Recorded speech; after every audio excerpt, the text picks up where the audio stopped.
The survival of barn owls and their nesting success is controlled mainly by food supply. Food is obviously essential for all living things.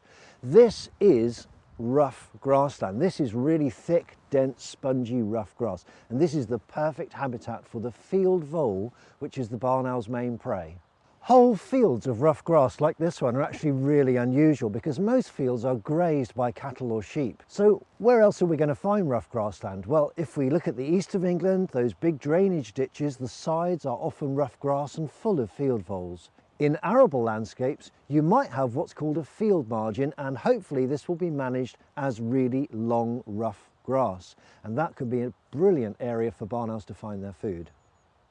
It would be wrong to give the impression that barn owls only hunt over rough grassland, and in fact when you go to an area where barn owls breed, sometimes you can't see any rough grassland in the landscape. So where else would they be finding food? Well, the boundary features between fields, hedges for example, can be home to lots of different types of mice and voles and shrews. So the barn owls could hunt along hedges, they may skirt around the edge of woodland, they may hunt over areas of scrub or potentially young tree plantations, and in some landscapes they can actually manage to survive without any optimum habitat. The amount of food which is available to barn owls is always changing. It changes according to the weather, to the time of year, and it also changes from one year to the next, actually quite complex. When the weather is bad, the barn owls may not be able to go out and hunt if it's very, very wet or if it's windy. When there's snow lying on the ground, there might be plenty of food living underneath the snow and the barn owls can't catch them, will easily starve to death.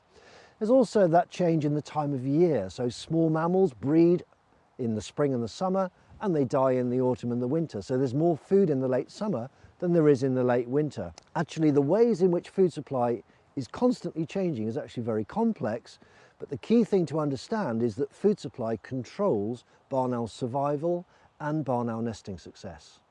The amount of land that barn owls hunt over doesn't stay the same.